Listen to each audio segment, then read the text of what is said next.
Os contadores de histórias. Oferecimento Cine Santa Rosa, Pedrinho Farmácias, Semacom, Fema e Sinduscom. O convidado de hoje é Irálcio Amorim, que até o ano de 1993 trabalhava naquela expressão que a gente usa, uma expressão positiva, né? No chão de fábrica, hoje ACO do Brasil, e na época, naquele ano de 93, era a IOSP Maxion.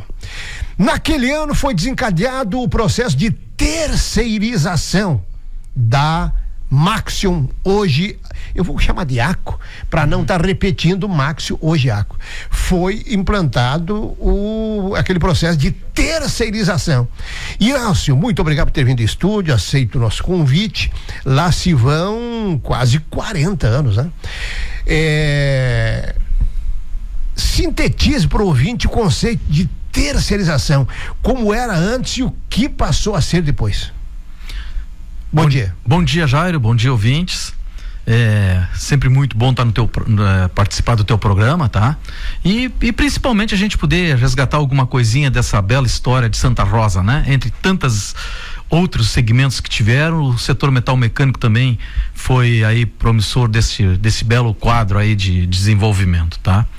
Eu acho que para situar primeiro a questão da terceirização, eu acho que é importante fazer um resgatezinho, o porquê que isso de fato aconteceu, né? Qual o motivo que levou? Como queira. Tá. Mas, só para anunciar para o ouvinte, principalmente os mais jovens, transformou, né?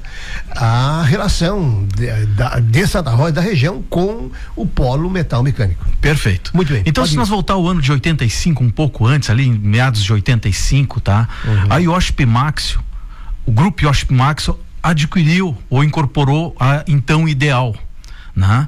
Então foi o primeiro passo assim para uma fusão de duas empresas. A IOSP Maxion naquela oportunidade já era detentora da planta de canoas em tratores Massey Ferguson.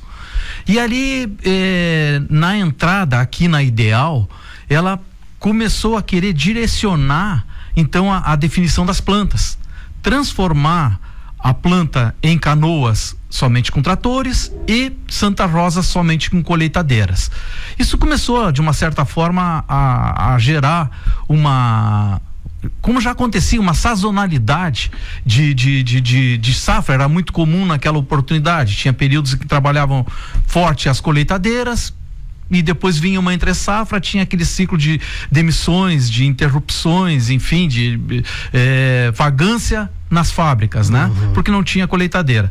Com esta fusão, se visava naquele momento lá, talvez as plantas, como sendo unificada, poder produzir em Santa Rosa peças de tratores e mandar para a mesma planta. E isso foi o primeiro momento que aconteceu, e de fato isso começou a acontecer.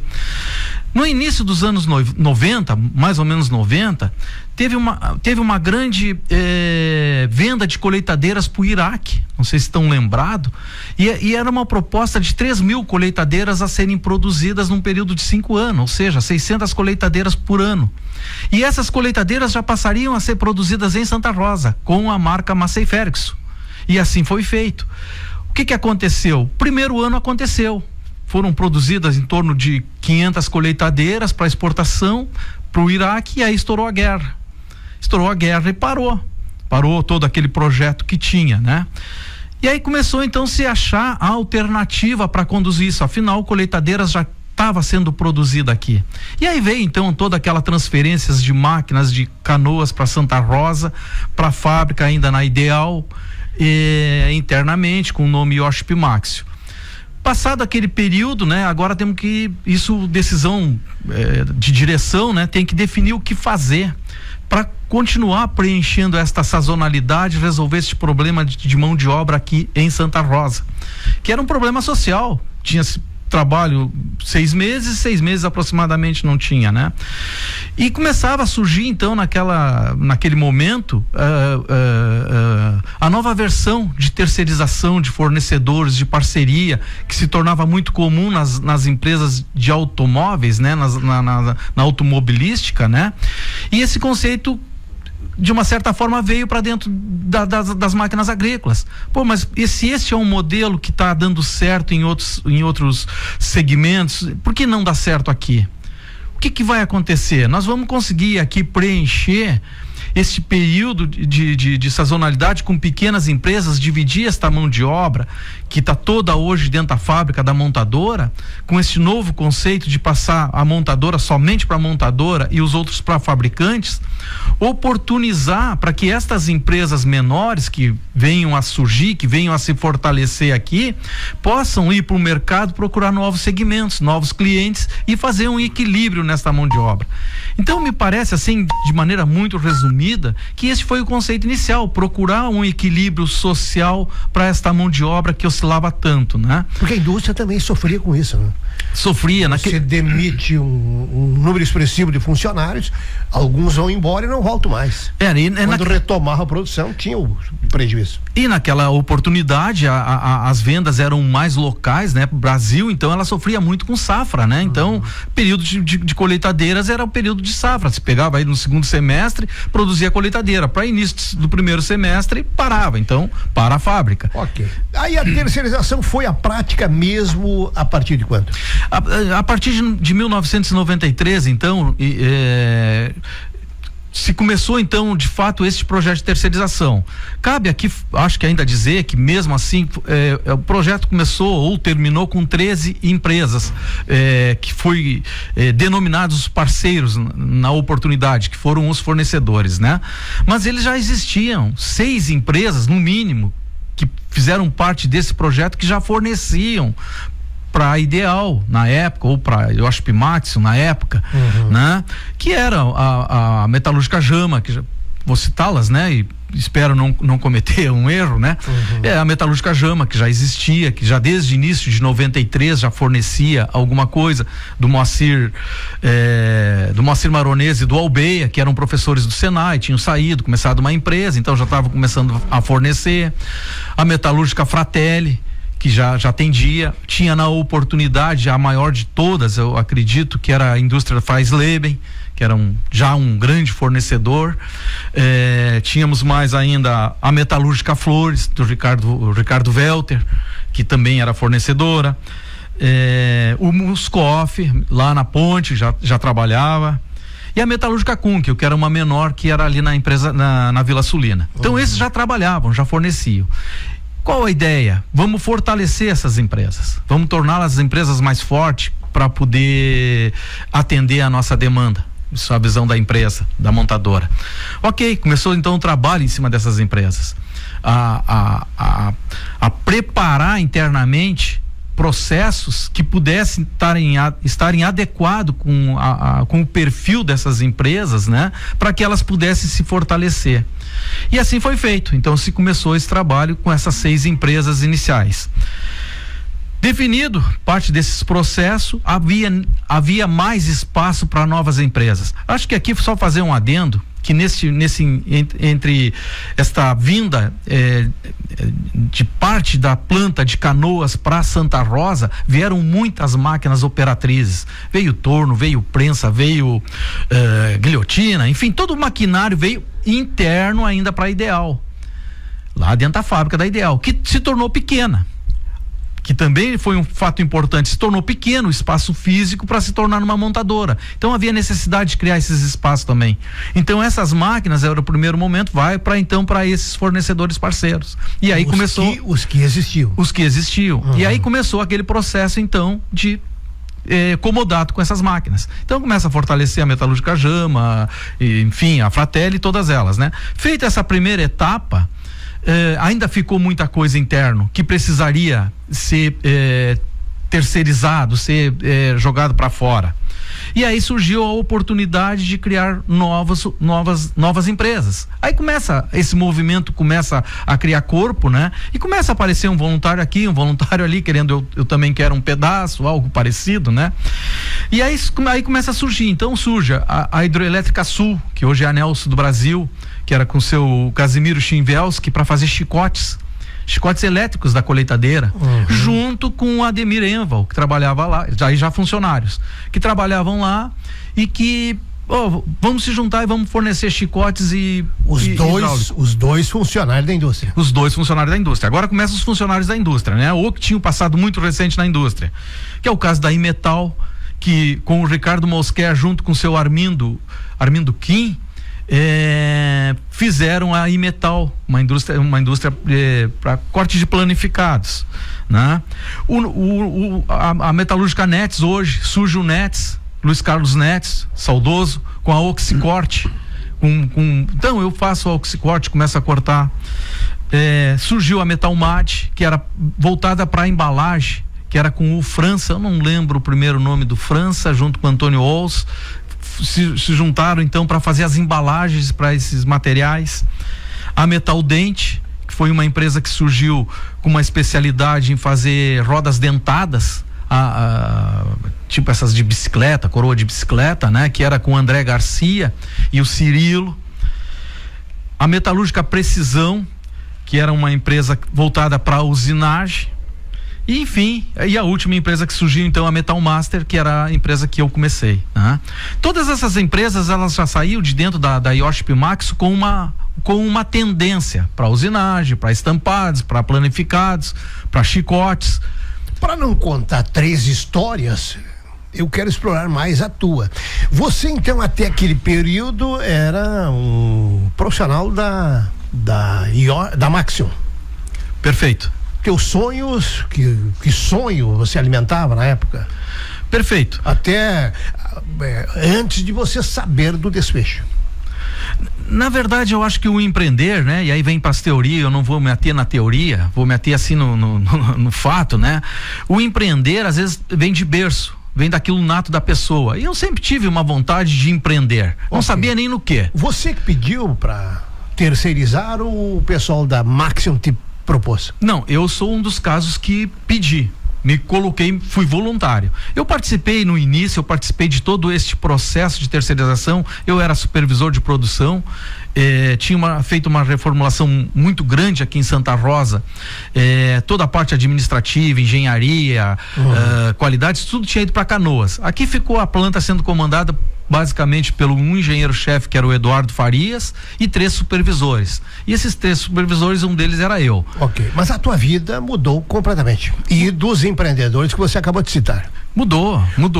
A gente parte de um princípio, uma coisa é você comandar uma equipe tendo uma direção, tendo um suporte que te dá a cobertura, no meu caso, com um supervisor de produção de uma grande unidade. E a outra coisa é quando você sai para empreender e comandar essa equipe sobre tua responsabilidade total. Para o ouvinte ter uma ideia, isso deu tão certo a terceirização que o jornal Zero Hora, eu não me lembro exatamente o ano, fez uma reportagem de 2 páginas folhadas, apresentando os novos ricos de Santa Rosa. Verdade. Tu te lembra? Lembro. O que significa consolidação. Exatamente. Da proposta. E eu acho que é importante, isso é uma história muito longa, né? E, enfim, ela se estende, mas é importante que se diga que na criação destas empresas se visava naquela oportunidade muito a questão de redução de custo também para a montadora. Além de tudo que foi falado e de todo o contexto que teve, se falava muito em redução de custo. O que se pensava? Pequenas empresas familiares em que vai trabalhar a família. Esse era o conceito inicial. E eu vou trazer aqui um exemplo que isso ficou muito marcado, e ao longo do tempo a gente falou muito sobre isto, né? Que foi a Enval e o Chinvelski, que eles começaram a empresa de fato na garagem da casa, né? E numa das visitas que teve por aqui do Dr. Paulo Saraiva, na época era o superintendente do grupo Iochpe, veio visitar o processo e foi lá nessa empresa. E ele entrou na garagem lá, o pessoal trabalhando ali na garagem, a família, a esposa, filho, enfim, todo mundo envolvido ali. E uma delas, se não me falha a memória, a esposa do seu Chinvelski, finado também, saudoso, tava fazendo bolinho frito na cozinha, que era do lado. E o Dr. Paulo fez a visita e tal, saiu depois na reunião de volta na empresa. O que ele mais falou, disse assim: é este o modelo que eu quero entrar nas fábricas e sentir cheiro de bolinho frito. Ou seja, empresa caseira, empresa familiar, né? Isso dá uma noção, né? Do que era o processo inicial. Mas isso não durou, não podia durar, Por que não, Jairo? Porque a tecnologia avançava, a exigência avançava e a própria montadora passou a exigir dessas empresas a qualificação e a profissionalização e o abandono dessa mão de obra inicial familiar para uma mão de obra extremamente profissional. Por quê? Porque vinha exigência de qualidade, vinha exigência de produtividade, exigência de custo e por aí afora, e o modernismo. E fez com que, isso foi muito importante, porque fez com que as empresas saíssem da casca e pudessem crescer e empreender. E foi de fato que começou a acontecer. E aí... Teu caso foi uma empresa de garagem no começo ou não? Sim, pode-se dizer nesse conceito. Não foi garagem, mas foi nesse conceito. Claro, quanto tempo? Eu acho que, sei lá, 1 ano talvez e... Aí o mercado chegou e disse, eu preciso de mais, eu quero mais. Exatamente, e o caminho, a gente até entre nós, assim, porque no início a gente tinha uma parceria, tenho até hoje, né, mas no início a gente era muito unido, né, nós conversávamos muito, e o que a gente conversava naquela oportunidade era o seguinte, ó, a ACO vai começar a diminuir o número de fornecedores. Todo mundo tinha esse medo, a gente convivia com isso. Eles nunca disseram isso para nós, eles sinalizavam. Por quê? Porque as exigências deles começavam a ser tal que fazia com que a gente tivesse que ter esta visão de atender o que eles passavam a exigir a nível de qualidade, principalmente. E aí começa aqueles movimentos. Então, muito rapidamente, 1 ano, nós estamos falando, e já enfrentando crise, né? Começa aqueles movimentos de certificação de ISO, de programas de qualidade de PGQP, começa aqueles programa interno de medicina do trabalho, isso tudo fazia parte de um pacote, que quando a gente começou naquelas empresas familiares, isso nem passava na nossa cabeça. E então isso fez com que as empresas andassem muito rápido. Aí começam os investimentos em todas as empresas, em tecnologia, a Metalúrgica Fratelli, por exemplo, foi buscar uma máquina, acho que nos Estados Unidos, uma puncionadeira, era algo assim estourando, né? Então, era um movimento muito forte que vinha, e cada movimento, cada passo que um dava, isso incentivava os demais a seguirem nessa mesma linha. Houve empresas dessas que foram citadas que acabaram rodando, ficando pelo caminho, ou porque não entenderam esta mensagem, né, da forma como estava sendo colocada, ou porque, enfim, foi decisão da empresa e elas acabaram sucumbindo. É do jogo. Quantas? É do jogo. Hoje, na época, não existe mais aí a Precisão, a Metaldente, a Metalmad, a própria Oxicorte, né? Isso deixaram de existir, a Metalúrgica Flores, mais recente, enfim, teve uma série de coisas, mas acabaram abrindo espaço. Bom, começou com 13 terceirizadas, hoje são quantas? Hoje tem bem mais, eu acredito que terceirizadas hoje, ou fornecedoras aqui em Santa Rosa deve chegar em torno de 20, se não passar de 20 empresas. Lá na frente surgiu um outro processo, o da quarteirização. Vocês terceirizaram num segundo plano, correto? Correto, nos mesmos moldes. O caso que tu até citou, então eu vou citar a Metal Master, que na época estava comigo, na mesma metodologia que nós recebemos máquina em comodato, nós acabamos terceirizando para no mínimo 3 empresas, também o fornecimento de máquinas em comodato. Vocês nasceram com a obrigação de só fornecer peças e componentes para ACO? No primeiro momento, sim, não com a obrigação, mas com o compromisso. E já, então, o compromisso era fornecer para eles, prioridade. E, na sequência, buscar novos mercados, que era um conceito inicial, justamente para fazer o equilíbrio nesse período de sazonalidade. Ok. Hoje se fornece para quem e para quantos? Hoje todas as empresas fornecem, tem uma série de clientes aí. Eu diria assim que dessas empresas que estão trabalhando aqui, nenhuma tem menos aí de 12 clientes potenciais. Muito bem, mas da época inicial, fundo de quintal, hoje nós temos um polo metal mecânico terceirizado e quarteirizado, não devendo tecnologicamente nada para ninguém. Não, o que tem aí no Brasil a gente tem aqui, respeitada todas as proporções, né? Porque se você for pensar, e às vezes a gente até falou muito sobre isso, se você for pensar ali em regiões, por exemplo, que atende a aviação, é a mesma coisa que a gente tem aqui, um pouquinho mais na frente, a nível de tecnologia, de refino, né? Mas a gente tem aqui, então nós não devemos nada para ninguém, né? Então é um polo muito bem estruturado, o que procurar em Santa Rosa, a nível do setor metal mecânico, encontra.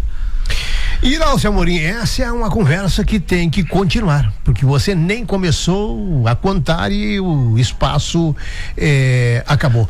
Pode voltar na próxima segunda? Posso sim, Jair, posso. Volta na próxima segunda para nós darmos um fecho nessa conversa, ok? Perfeito, perfeito. Eu acho que é uma história linda que deve ser resgatada e talvez até contada a 7 mãos, a 7 ventos, a 7 bocas, algo parecido, porque a gente escolher precisa. a gente tinha que escolher escolhemos você que fala em nome de todo aquele grupo de pioneiros de 1993, ok? Ok, Jair. Muito obrigado por ter vindo ao estúdio. Nós vamos continuar com esse assunto, porque a terceirização da ACO mudou radicalmente vidas. Perfeito. Famílias, perspectivas, sonhos. Valeu, Iralcio, por enquanto. Fecha o quadro, Reneu, depois o bloco e na sequência nós voltamos. Os contadores